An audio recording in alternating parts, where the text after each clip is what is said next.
I'm Dr. Mary Ann. And I'm Dr. Adam. And we are Counselors in Quarantine. And we are sponsored by our boss, Dr. Lacey Carpillo, Vice President for Student Affairs. As psychologists in the Counseling Center here at EOU, we thought it'd be fun to share with you some nuggets of wisdom that we share with the students we work with. Yeah, and so this week we wanted to talk to you about what we call relationship drains and relationship gains. Yeah, absolutely. Right now, it's just a reality that connection is a lot harder than it used to be. For a lot of people, with everything that's going on in the world right now, are connecting remotely, are using these online platforms, and your work's online, your classes are online, meetings are online, and so a lot of people I'm finding are just getting really drained and just sort of zoomed out. And so consequently, I'm seeing one of two things. Either one, people are just withdrawing relationally. They're just doing the bare minimum, what they need to do, and not engaging in the relationships that are fulfilling, or they're over-engaging in maybe relationships that aren't helpful, trying to get those needs met and coming away feeling drained. Right, yeah. And so the other thing I've noticed during this shelter-in-place time is that those relationships that were pretty good to begin with, they had some good qualities, good dynamics going on. Those are tending to get better during this time as people spend more time together. So, parents noticing that if they've, had a good relationship with their kids in the past, it's like almost that the attachment gets built even more because they're spending more time together. And so then I guess the subsequent or the opposite is also true.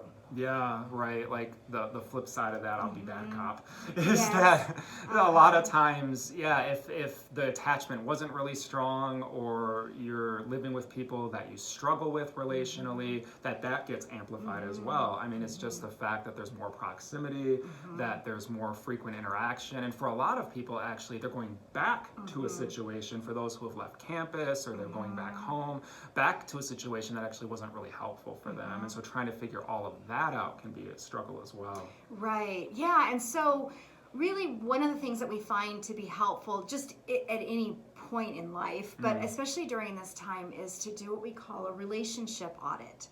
And a relationship audit is similar to any kind of other audit that you do, whether it's like a time audit where you look at, how are you investing your time, or a financial audit, like where did all your money go? So doing a relationship audit is similar in that you kind of look at, just all the relationships in your life and where are you with those relationships, and how are they really truly working for you? And then being able to assess, where am I spending my relational resources, and am I investing my relational resources in ways that are really helpful and growth producing and healing, or do I end up feeling drained, and does it cost me more to actually spend relational time with the people that I'm spending relational time with? Absolutely. And it's also important to recognize that not all relationships are equal, and something that can be really helpful at one point in your life might not be as helpful at another time. And so I think about me in my own life, and I have friendships that are a lot of fun for me, and I get to play, and we'll play games and watch movies, and I get to kind of disengage, and whatever it is that I'm struggling with, it's a nice escape because I don't have the resources to sort of tackle whatever it is that's going on right that moment. And then I also have those friendships, like with you, of course, my life coach, just like my inner circle of people that when I am struggling and I actually want to move toward whatever it is that I'm dealing with and face it and process it, that I have those as well. And so it's really important to sort of check in with what am I needing right now? Yeah, and the reality, because now is different than the now 2 months ago, then a lot of us are needing different things relationally and in different amounts than we used to. And so the other thing we want to encourage you to do too is, as you do a relationship audit, is just to kind of look at the core relationships in your life, who you're spending the most time with, and understand that just because they play a certain role in your life, like they're your parents, or they're your kids, or they're your partner, your girlfriend, your spouse, your boyfriend, just because somebody plays a certain role in your life, it doesn't mean that they're actually helpful for you, or they're actually going to meet some of your deeper relational needs right now. Yeah, Absolutely. And I've worked with people that think, oh, just because somebody's my mom, they're supposed to be helpful for me. Right? Of course I go to them, and they continue to go to them for help, and then what they get back isn't helpful.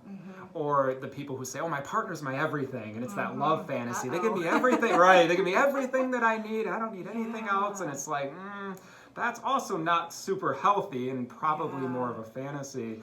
And so recognizing, like you said, just because somebody has this title, they shouldn't really give you everything, and they likely, there's a possibility that they may be giving you stuff that's not helpful. Right. And so doing a relationship audit can help you just sort through, some of those things. Absolutely. And so, yeah, we just wanted to really encourage you to sort of check in with yourself.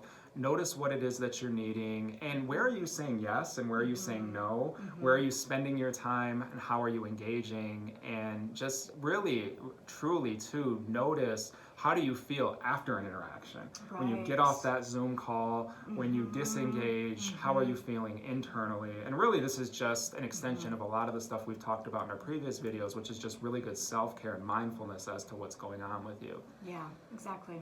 Yeah. So again, we want to thank you all for tuning in.